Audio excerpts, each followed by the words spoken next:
Hello, hello, hello. Welcome back to Midlife Identity. I am Monica here. So, yes, finally, y'all can see me. I am on video mode today. So, yes, it's we begin today from now on. I hope to do most of video podcasts so that I can interact with you all and speak to you all. Another great, exciting news: Midlife Identity is going global. And I'm super thrilled and super excited to share this with you all. Midlife, as you all know, is about rebuilding and reinventing ourselves. And the mission of midlife identity is to empower and build a legacy. Our guest tonight is an actor, a stand up comedian, a playwright, a writer, a storyteller who has created the secret society of twisted storytellers. And who is she? Tell me. None other than Satori Shakoor. Welcome to our show, Midlife Identity. Hi, Satori, and welcome to our show. Thank you, Monica, and thank you for inviting me. I feel so honored that I'm the first guest to be on video. Yes, and our pleasure to have you here. Welcome. Okay. Yes, how are you doing today? I'm doing very well. The sun is shining. I don't think we've reached above 30 degrees, Oh. but Mhm. the sun is shining, and it's March, and we're moving towards spring and summer. So, Oh, lovely. So, yeah, we are also mm. in March here, but our timings just don't match, right? It's 10 p.m. in India. Yes. So, tell us a little about yourself. Tell me, I mean, I just gave a short introduction about you. So, you tell me something about yourself. Our listeners would love to know more about you. Well, my name is Satori Shakoor. I was born and raised in Detroit, Michigan, in the United States. I have lived in New York, Hawaii, California, and in Canada, Toronto, Canada, before moving back to Detroit, Michigan. I am an artist, I'm a storyteller, and a social entrepreneur. And a social entrepreneur is someone that uh, approaches problems, social problems, in an artistic or creative way. So I didn't know that I was a social entrepreneur. I didn't know there was a name for what I did. It wasn't even something that I intended to do. Like, I'm going to be a social entrepreneur. I'm going to Mhm. solve problems, my social problems using my art. It was just something that I felt or that was necessary. You know, they say necessity is the mother of Of invention, invention. right? Absolutely. So, Absolutely. in the absence of an abundance of opportunities, Mhm. combined with impatience on my part to see the things that I dream of and envision, I want to see them in the 3D world. I guess I was compelled to become an entrepreneur, which means that I create opportunities Mhm. out of my environment, out of where I am, what I am, and all of that. So I wanted to. I started out in music as a Mhm. violinist. In college, I majored in voice, and Mhm. then I moved to New York to pursue a recording career, which I began to sing with the biggest rock band in the world, toured the world, and recorded with Parliament Funkadelic, George Clinton, and I'm one of the brides of Funkenstein. I moved to Hawaii to sort of wind down from, sex, drugs, and rock and roll, and Okay. and began to pursue what I always dreamed I wanted to do, which was to become an actor. So I went to the University of Hawaii at Manoa Mhm. and studied dramatic arts. And Hawaii is kind of like a small town for acting. Most of the there are no, I don't think at that time there was any professional theater, just community theater. Hmm. And I auditioned and found myself doing a lot of that. I created a TV show called Satori's Tea Room, and where I would invite guests on, much like you, Monica, and they would tell what they were doing, share some of the things they were up to on the island of Oahu. And when I saw the credits roll and I saw all of these people that were involved in bringing forth my idea and vision, I Mhm. was blown away. I I'm was blown sure. away I'm sure. that this collaboration involved so many people. And at our closing party, everybody was so happy. And I remember just saying, I love being a producer. When I moved to California, Mhm. I started the Black Avant Garde because I was going to learn, I was studying Hmm. or stand up comedy.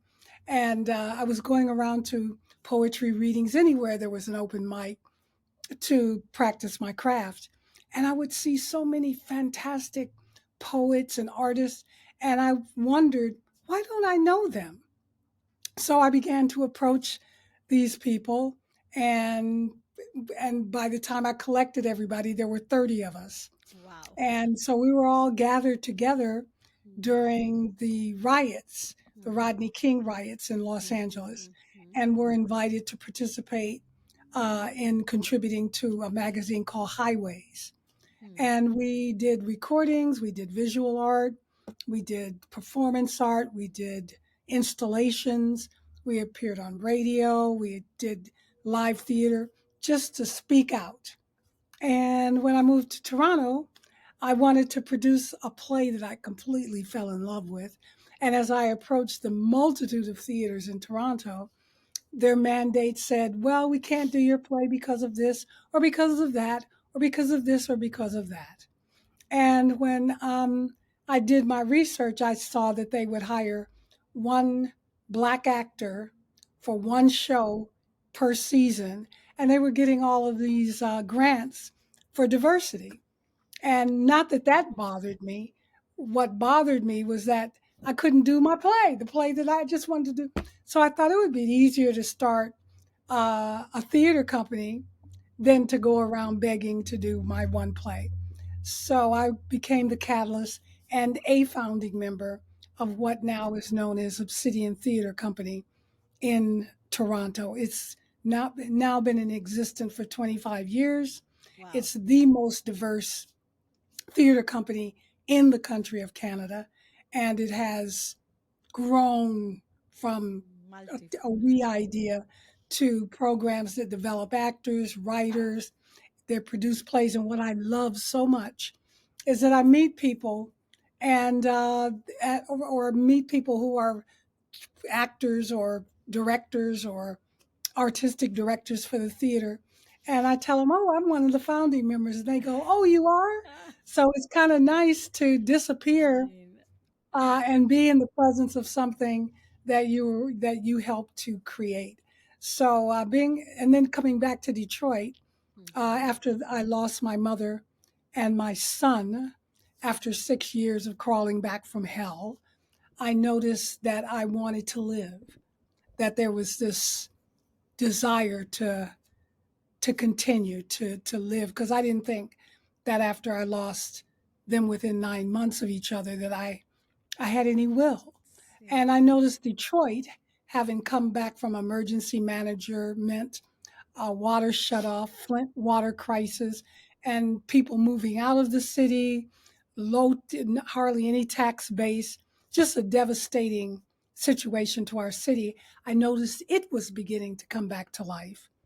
And I knew that storytelling was healing me in some way, was forgiving me in some way. And I wondered as an artist, could it do the same for the city of Detroit? Having no money after Wall Street crashed and Too Big to Mhm. Fail failed, um, I I wanted to tell I wanted to have people come and tell their stories, and wondered how was I going to do it without any money. And I I almost gave up on the idea, but Monica, when an idea is so delicious, it's irresistible. You have to find a way. And so I sold Absolutely. tickets in advance, rented a little space, 45 seats, And every year, every month, we kept outgrowing the space until now we've come full circle, even come through COVID. We just had our a show last Friday, Mhm. Women Warriors, and Wow. this is so we're going into our 13th year, and nothing has slowed down.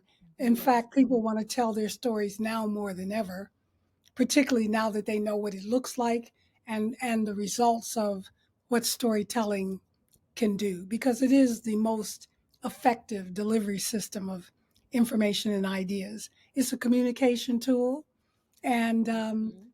human beings love, love, love stories. Stories, Yes. absolutely. But this So is I know you said tell me a true. little bit about yourself. That's a, Oh, that's an arc, but no, but basically Mhm. I've arrived at a place where I love my life, and my latest project is a film called Confessions of a Menopausal Femme Fatale. So I'm at that point in my life where I didn't want to leave other women in the dark like I was left in the dark. These symptoms happening to me not being able to recognize myself, the hot flashes, the mood swings, the complete altering of my self, being. and all the symptoms, being so worrisome and so plaguing that I was not able to really notice the Mm. power, the freedom that I was living into. And so I wanted to lead. I wanted to make a film that talked about the things that women don't talk about, Talk about. because we're either too ashamed to talk about it. There's not been enough studies, or we don't know ourselves that well, or because we're performing for a lens that wants to already define us and say that our best years are behind us. When I know, and you'd probably It's know too, yes, Monica, that it's your just the best years are beginning. right now. They're right now. It's You've gained this wisdom, this experience. You kind absolutely. of got the feel for how to do life, and it's not over just because your breasts aren't perky, you're not juicy, you no longer are producing babies, but you're producing ideas. Yes. It's, Yeah. it's a very different phase. It's a beautiful phase. And exactly what you said, it has to be somehow, extracted from from everyone, that yes, there is so much within you, which has been just covered with layers upon layers, maybe because of your environment or your life or whatever has happened to us, or we're being too busy and not listening to ourselves. So you're buried much, much deep, and you have to just extract. So that's exactly in my book I speak about the secret code. So as I've written my book, Journey from I to Me, so in that it's about extracting your secret code, discovering your own secret code. So each of us is embedded with our secret code, which is buried, and we have to extract it out through various channels, you could say, or modalities, to understand, as exactly what you have done when you said about the art of storytelling, and you want to people. So it is within you, but when people think life is done, that's the sad part. At 50 or 45 or whatever, they believe life is done, nothing more to look forward to. But as rightly you said, the wisdom, the experiences, and the stories we have to tell, right?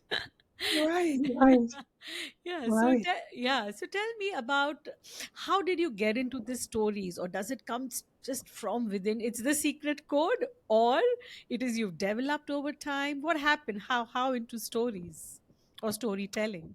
Well, I discovered that I'm a storyteller, because storytelling is kind of was for me is like breathing. So you don't notice you're breathing. You just are breathing. You just notice when you stop breathing, or your breathing is labored or Hmm, difficult. But hmm, I grew up in a family. I come from a long line of storytellers, old Black women from the Mississippi, Alabama, Jim Crow South. They hmm, were, for the most part, uneducated, but storytelling was the way that they conveyed or communicated with each other. So they were kind of masters and PhDs in storytelling. They would begin to tell a story, And I was like, Ooh. because I could see everything that they were saying. It Yes. was like having my brain make a little movie of what they were saying. And so it's kind of like if you speak French or you grew up in a Mhm. household in France and everybody speaks French, you You speak know French. it. So Yeah. I grew up in a household that spoke storytelling, so I spoke storytelling. It wasn't. I I guess I discovered that I was a storytelling, like that was a purpose, like Hmm. that was a service, like that was something that I could do and teach to move my life forward, and that had value, and Hmm. that I could build a platform out of it, and then other streams of interest. People wanted me to come in and teach people in their organizations how to tell story for different purposes, to talk to Congress or to legislators, to talk to health professionals about health disparities, Hmm. to get to know the people in their organization better for different reasons. It's storytelling is a user friendly medium, and for me to come Absolutely. speak about the power of storytelling or go to high schools and Hmm. teachers are like, I don't know whether students are gonna tell their stories. I don't know. And then I get there, I speak for a little bit, and every student is like, can I tell my story next? Can I tell my so once they Right. understand what it is, Right. then they want to tell their stories because storytelling is a way to be heard, to Hmm. really be heard and to be listened to. And how often can we say we have really been heard by another? I And totally to be agree with you. heard and to be listened to profoundly is a gift. So, the soulmate of the storyteller is the story listener. Listener. And as a listener, you give that gift, which is to me a revolutionary act. But at the highest level, listening is love. Beautiful. So Oh right my. now, you're loving me, Monica. It's beautiful. I'm telling you. So every word, I'm actually trying to hold on to it. And when you're telling me, it feels, as you said, it's a gift. You're spreading so much of love. There is so much we can give, just by saying and listening, which is Yes, again very rare because I have seen most of the time nobody can listen. Nobody, and everybody has that need to be heard. Each and yes, every one wants to be heard, and there are very few people, or there are hardly anyone who actually listen. Everybody wants to be, before you just even finish it, and I have to share my idea, I want to say. And there is a time and place for everyone to share, but the but is always there, right? So whether you pun intended, whichever way you take it, it's always there, right? Yeah. yeah. So you would you share with our listeners about, so when you make storytelling so interesting, it's even narrating an incident is like telling a story, and when you want to weave it and make it fun and want people to listen to you. So now when I said, like, people want to be heard and people don't listen, but to make them listen to you or to be heard, what is that thing, if you could tell us a zing or a secret or a little that sweet sauce about how we can tell people a story? How do we weave it so that people listen? And either way, either way. So yeah, tell us. Well, first of all of us as human beings, we're story making machines. That's what we do. That's how we sort of interpret and manage and understand our experiences. Hmm. So we are making things happen, and things are happening to us.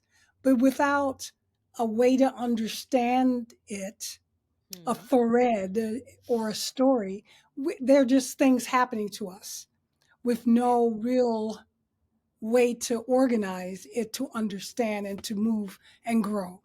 So, uh, because everybody has stories and stories that they can contribute to a larger group and make a difference, everybody doesn't know how to tell a story. in a compelling way, in a Mhm. way that will have people Yes. glued. So, storytelling is an art, Mhm. it's a craft, and it's a science. Now, it's an art because you have explored the craft to the degree now you have such a facility with it that you can create it's artistic. Yes. It's a science because our brains process storytelling. Once we tell a story effectively, our brains produce hormones, Mhm. oxytocin, dopamine, and these hormones produce this a sense of empathy. Mhm. And empathy is that human quality in us to understand, to sympathize, to have a heart, to Compassion. see the other person as ourselves. So the science part is automatic if you learn how to tell your story. Mhm. The art part is a development after you get a certain facility. It's the craft that people don't have. That's what I teach. So there are many tools, Mhm. but I usually start people out with three, which Mhm. is number one, have your story be simple. In other words, an 8-year-old young person could be in the room as well as an 80-year-old, 80-year-old. and they both can understand your story to the level of their lived experience. Number two, starting the action. I was driving down the highway when suddenly I hit a patch of ice and my car spun around and it was moving toward the embankment. And I wondered, was I going to die? Was I going to be injured in a car accident like my son? So, in other words, it's visual, Visual. it's I was action. I was just going to say, sorry, I'm saying interrupting here. When you said that, with this, I could actually visualize the highway, I could see the car, I could see it turning, and everything came just in front of me. Yes, sorry, continue. Absolutely. I had to And tell you that's the that. action. Yes. That's action because if I'm driving, you're driving. If I'm cooking, you're cooking. There's an action that we're Action doing as together. human beings that once you put that action into the space, I can see it. Mm. Oh, yes, I'm driving. I'm thinking. I was reading a book. These are all actions. And so we need to start in the action Mm. because a lot of people want to lead up to their To story. the They want to story. say a Yes. whole bunch of words, and your brain is just like, Yeah. The when does attention the is story start? start. When does the story start? Oh, action. Now I can get on the bus. The third tool is have some stakes. So, Mm. stakes, if you don't have any stakes in your story, that means what you have to gain, what you have to lose, life or death. Mm. If there's nothing that's driving your story, Mm. then it's kind of like an essay. It's Nothing very really dry. happens. It's very dry. Yes. So if you think of your favorite movie, any television show, Mm. there's always something at stake. And if there's a child in the story, the stakes shoot up. Yep. You know, it's like there's a movie called oh, I can't remember the name of it now, but they made three of them. And if you make a sound, the monster will come and get you. So Yeah. there's a little baby that the mother has this newborn baby, and babies don't understand they got to be quiet. Mm. So the whole time you're on edge. Is the baby going to cry and the Right. monster's going to? It's come. So those are the stakes. I've got to be quiet. I can't step on a twig. I can't let anything drop. So if you think of your favorite movie, there's always something to lose or to gain. If I'm not able to get to the hospital in 5 minutes, I'm going to bleed out. If I'm not able to, um, if I don't take these fertility drugs, Mm. I won't be able to have a baby. So there's always something at stake, and with Something having edgy. something Edgy. something yes, and that makes you want to stay. with the story. What Is she next? gonna is she gonna have the baby? Will she make it to the hospital? Will the baby survive? Um, these are the kind of, even in comedies, there's something at stake. Will I get the man? Will all the will we get married? Will, all of these questions get answered through the course of a story. So if we can use those three tools, start in the action, have some stakes, have the story be simple, because Mhm. simple means you're walking in my shoes. One step, next step, simple, simple, simple, simple, simple, simple, simple. Even if it's a complicated, complex story, the Hmm. steps that we take are one at a time, simple as we build. So Right. that's where I start everybody off in the story. I ask three questions to get us started. When does your story start? Mhm. 3 years ago, 9 years ago, in 2011, where were you? I was in Dubai. What were you doing? Sitting on the beach, having a martini, and then you go on with the story. Fabulous. So, Yeah. along with your story, we would love to hear about. We spoke about the hormones as well, right? How Yes. they go all for a toss, and midlife is all about hormones going for a toss, and all the what do you say? All the packages coming along with it. And in your Yes. story form, you have spoken about menopause a lot, as you mentioned that when you had those signs and symptoms and you did not know where to go because people really don't speak too much, but I think a little has changed now. I mean, I would just differ it a little here because what we see on the internet and all, a lot has changed, but yes, at the same time there are many people who are not even aware about it. So it's both the Right. ways. It's both the Right. ways wherein people are not too much aware and some people are so aware that maybe a simple symptom or no symptom is also menopause. If you're Hmm. angry, it's menopause.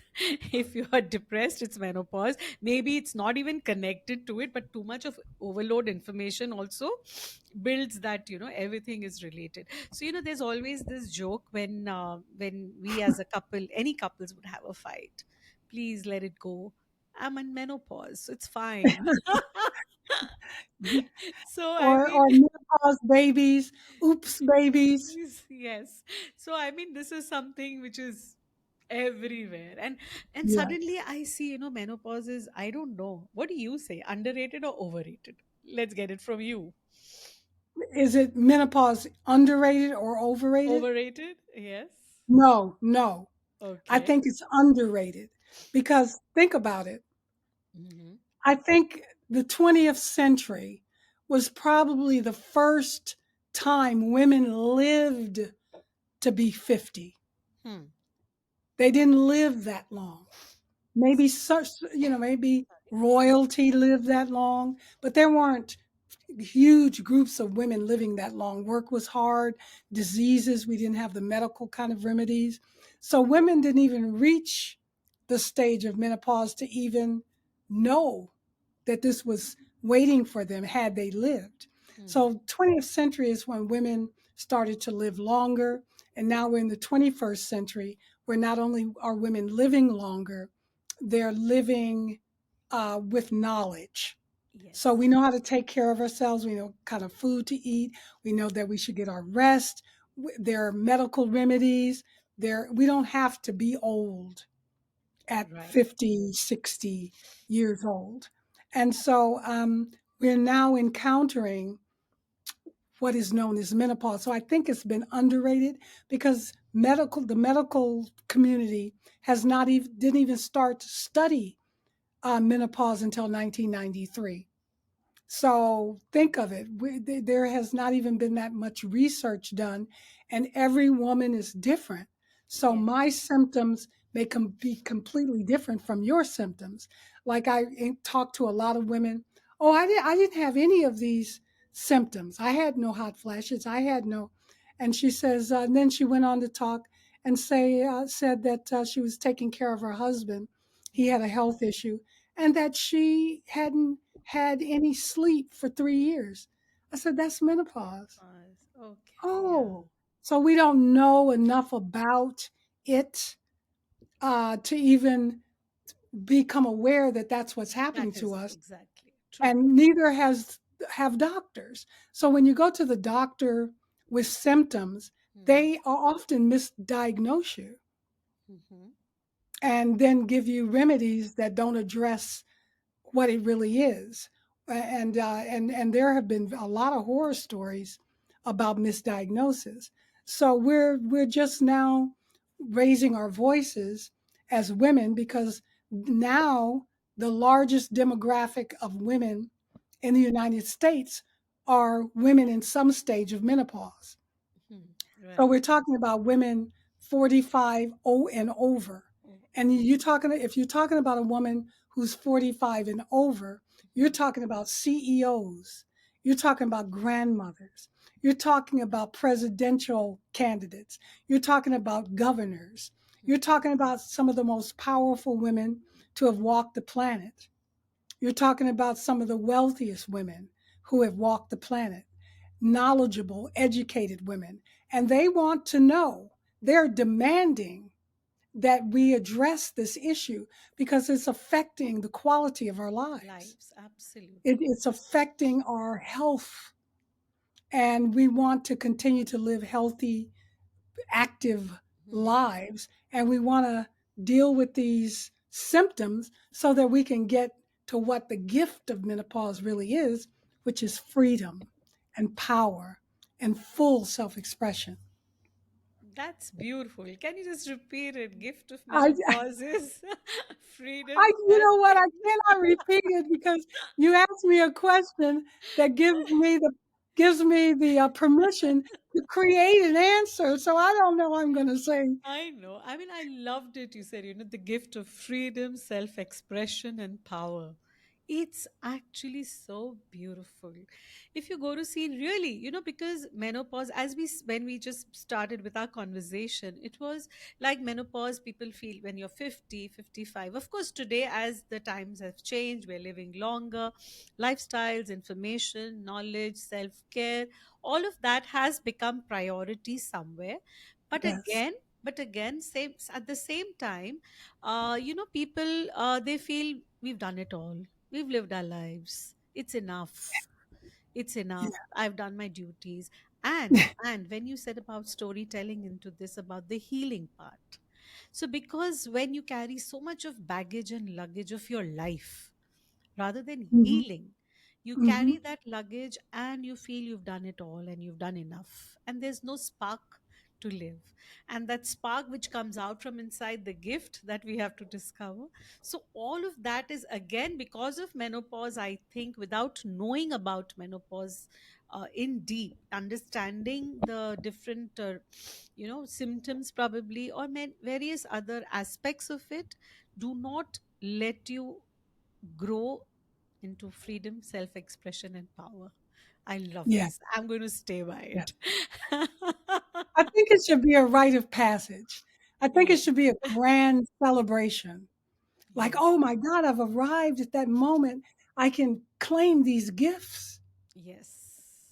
And I now give myself permission to be fully me and to pursue every dream or anything that comes to my head. I don't have to raise children.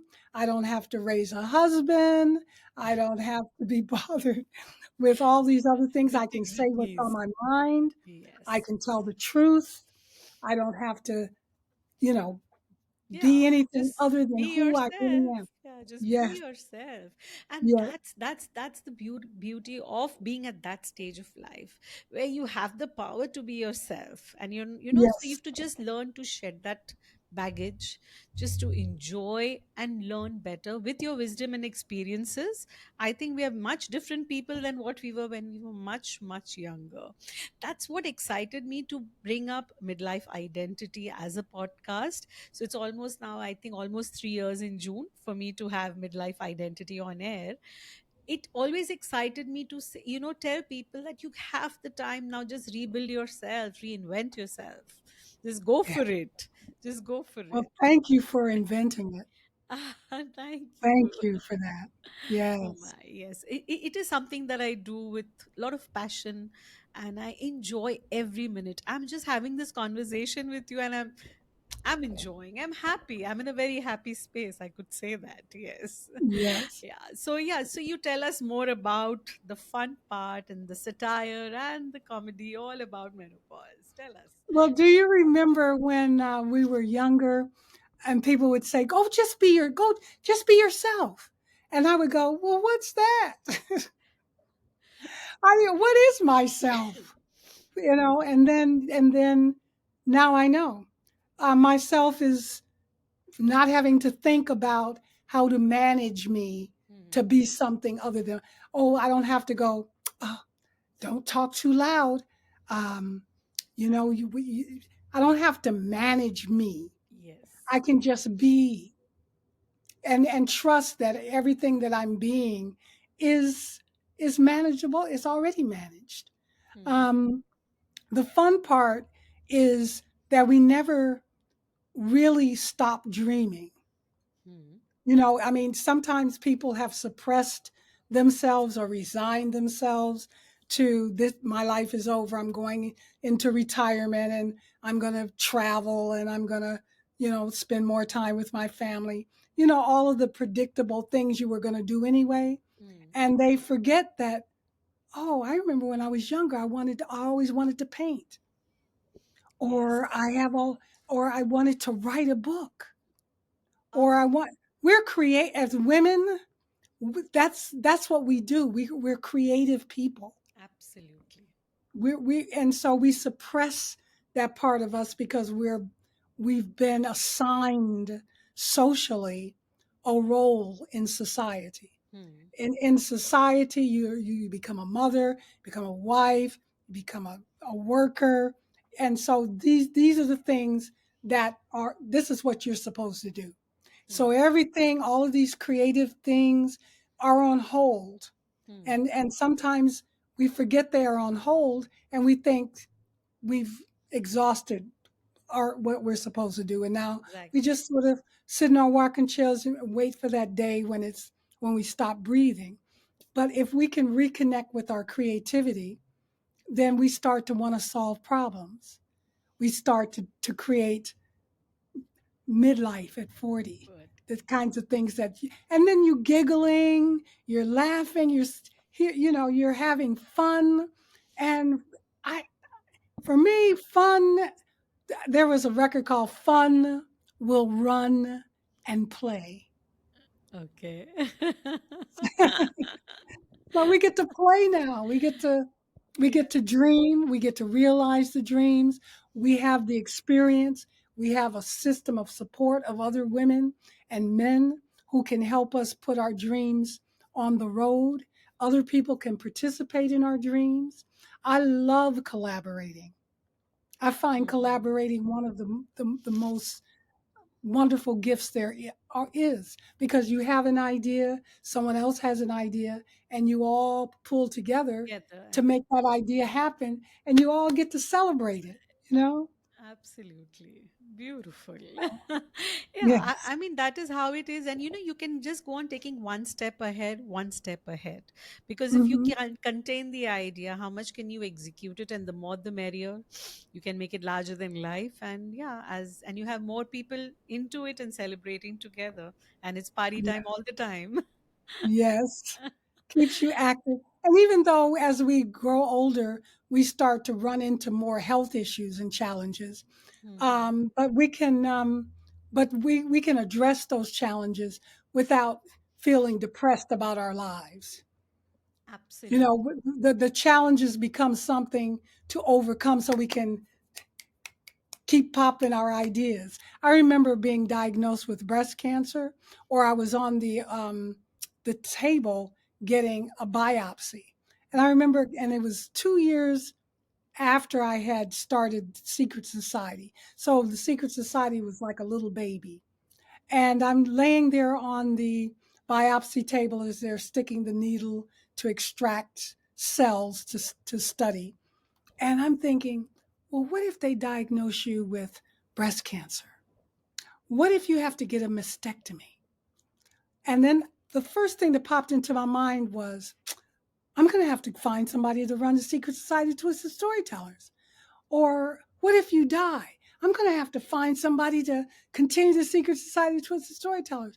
What if you have to get a mastectomy? Then I'll become like an Amazon warrior, and when I aim that bow, that breast won't be in the way for me to hit my target. And then I caught myself thinking that way, and I was like, "Are you crazy? You could have breast cancer, and you're thinking about this idea that you brought into the world." I was diagnosed with breast cancer.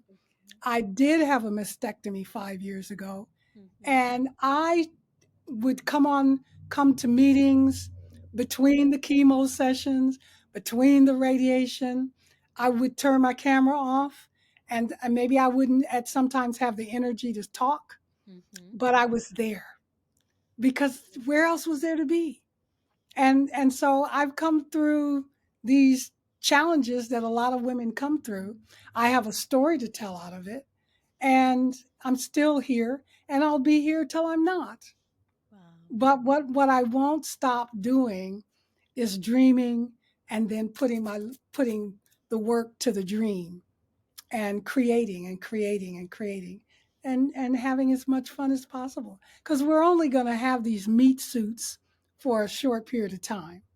I don't know what happened. I don't know where I was before I came to my mother's womb, and I don't know where I'm Where going to you will go go from here. when I leave this big womb.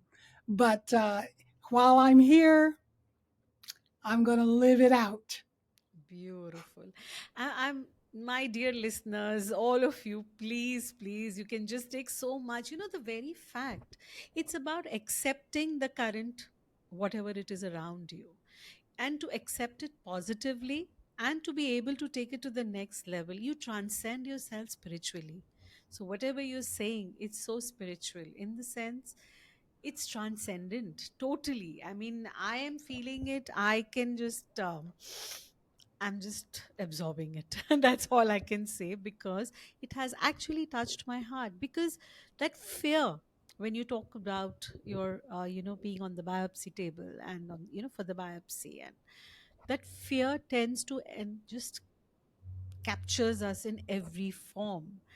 But Mhm. that fear, you have thought of it so differently, and you've taken that fear in a very different way, and put humor to it, put life to it, because you know something that is not in your control, you cannot control.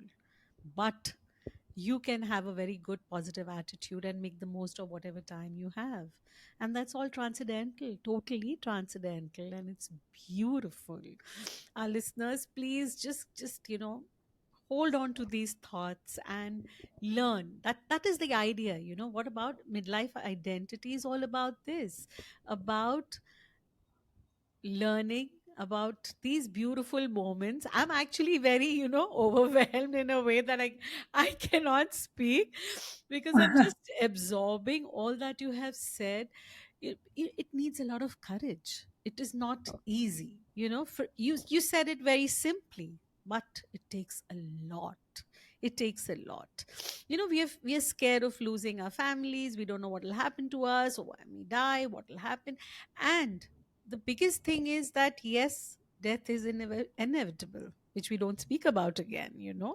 So when you Yeah. said whether I'm in this womb, which womb was I, that's the beautiful. Yes, when I use the word death, it's very crude, and the way you put it, very honestly, it's about which womb am I in next, and where was I. That's the beauty, and that's transcendental. I mean, it's touched my heart, believe me when I'm saying it. That's why you can see I'm still absorbing.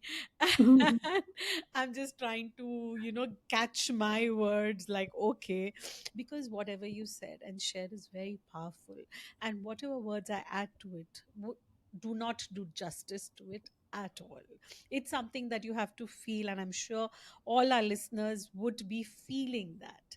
And yeah, taking it on from there, that's what I can say. And I mean, it's beautiful. Yes, it's lovely.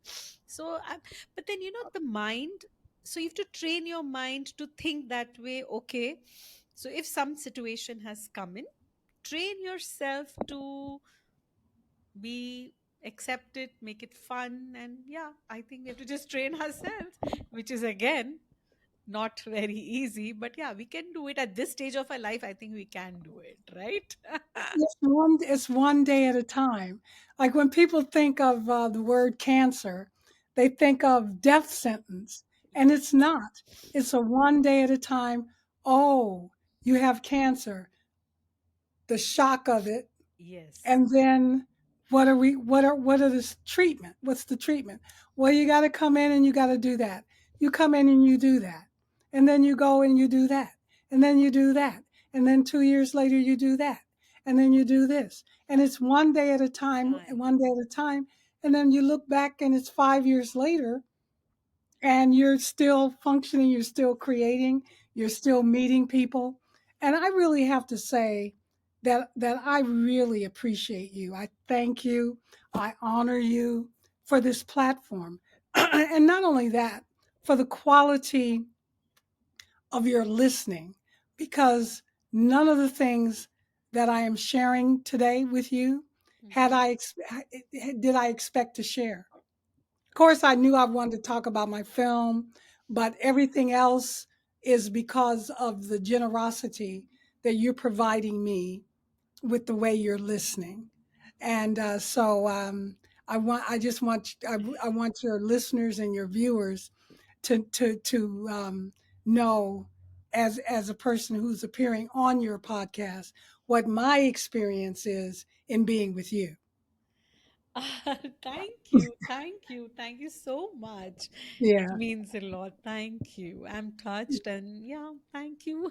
As I Mhm. keep saying, I get so overwhelmed. So I don't know. I have no words, but yes, I feel it. I have to tell you that. Yes, I do feel it.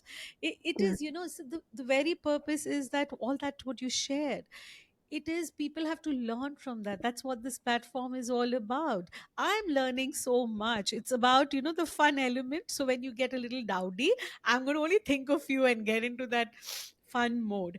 And this particular trait which you have, this trait, my sister and my brother, they both have this trait, and they speak, they just rattle off in fun if at any situation. And I keep looking at them. So yeah, I think I'm going to start doing the same. Yes, why not? It is amazing. It is beautiful. So, this is the strength we derive from. And I think we derive strength from each other. When we listen or we share or we see something, that's where we derive our strength from. And that is very important again. And that's when womanhood, communities, and all of this play in a very important role, right? For us to be Yeah. here and be able to share something. And many a times people feel very victimized. Why me? It has happened only to me. Nobody else is going through. I'm the chosen one. And sadly, they blame, dear Lord has chosen them. And, Yeah. why are they going through all of this? Or, they go back in time, back and forth, and you lose the present moment. That's the Hmm. sad part. So when you just said about, you do one day at a time and then you'll see 5 years have gone by. But if you feel into that victimized mode, you lose that present moment also. And you don't even know whether you'll go the next 5 years, or when you go into the 5 years, you say you lost every day of those 5 years. So Yeah. it's about just being in the present moment and accepting it, and yeah, being grateful, having gratitude. Maybe some people must be suffering much more, for all it's not small, but gratitude for even having s- being able to breathe on that particular day. I think that And matters too. gratitude is really important, to find the gratitude in whatever it is that's occurring. To be able to find that, and so, gratitude sometimes becomes overwhelming. You can find yourself listening to some piece of music and it will cause tears to Yeah. roll down your face. And that is gratitude, or a sunset, or just I'm people look back on their lives and some of the challenges of their lives, and Mhm. some of them are really scary, and you can look. I remember my son saying when he had the brain injury, and it changed him, I mean. And I remember him saying, "Ma, I'm really grateful that I this happened to me, because the bad part of me is gone.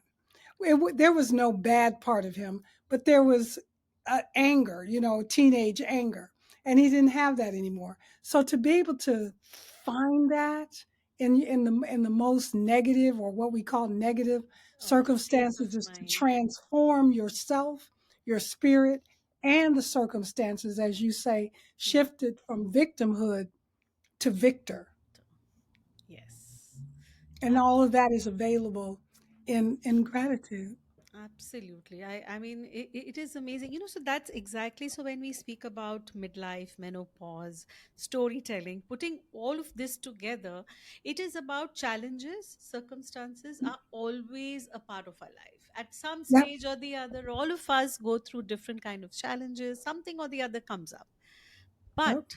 But for us to focus on ourselves, on our talents, on that secret code, or that something gifts that we have, I think if we focus on all of this, the challenges will keep walking along. But when you focus, it is a bigger picture, it's more transcendental, it's more it's you talking with your spirit, and you work through the spirit, through your soul. Mhm.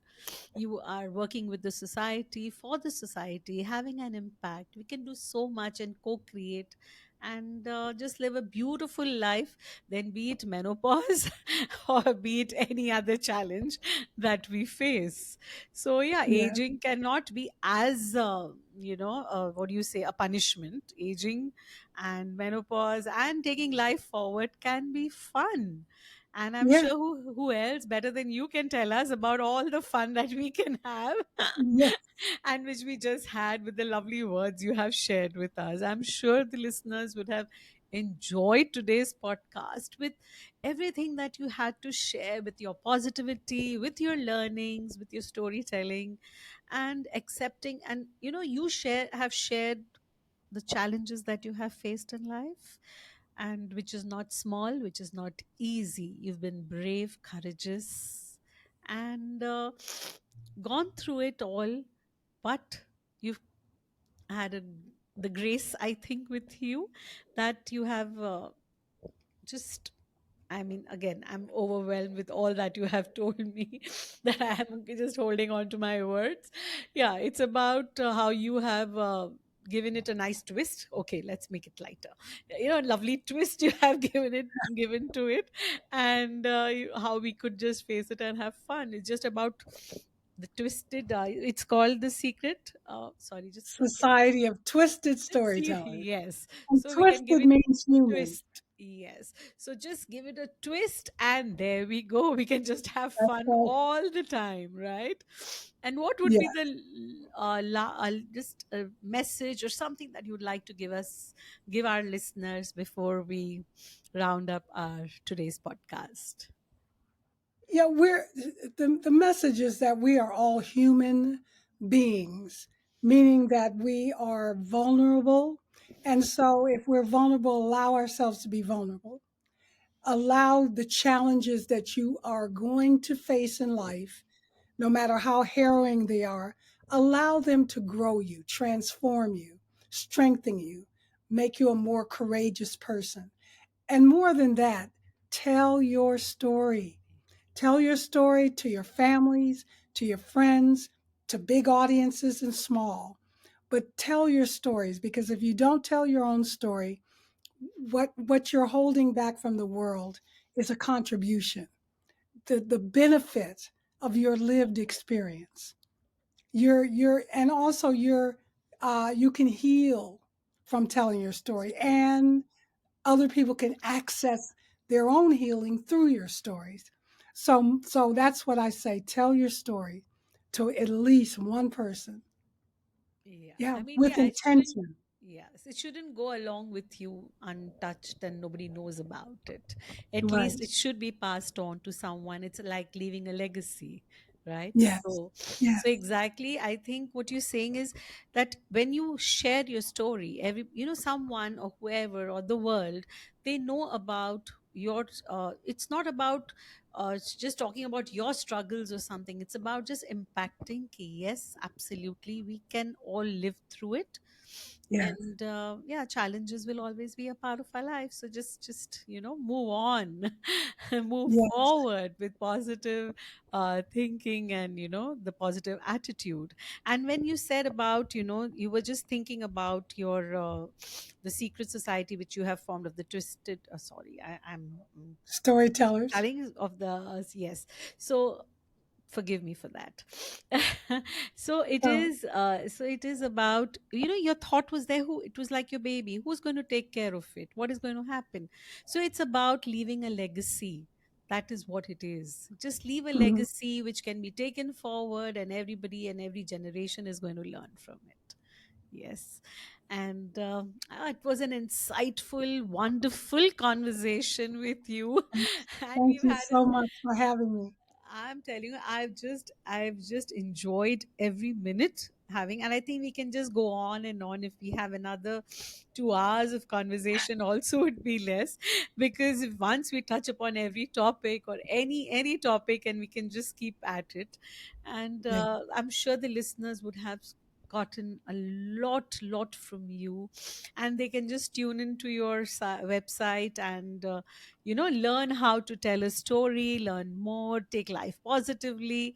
I think too much and beautiful pointers, which can just touch everybody's heart. And you have spoken from your heart and soul to us, shared with us, which is very sweet. And thank you for taking all the time out and being on Midlife Identity today. Thank you so much for being there. Thank You're you. welcome. Thank you for having me, Monica. Yeah. Have a wonderful, wonderful night because I know Yes. it's night here. Yes, thank you. And yes, dear listeners, thank you for tuning in today for Midlife Identity. I am sure you will enjoy our conversation with Satori Shakoor, and tune in her to her videos. You'll enjoy the way she can twist all the challenges of life and have a laugh. I think one thing I learned from today's conversation, Satori, is take life easy. It's not so difficult. Don't make it so harsh. Be kind to yourself. Be sweet to Yeah. yourself. Love Yeah. yourself. Love everyone around you. And life is very, very simple. So just don't, bog yourself. Enjoy yourself. Have a lovely day. And thank you. Thank you for tuning in. Bye bye, everyone. See Yeah. you all.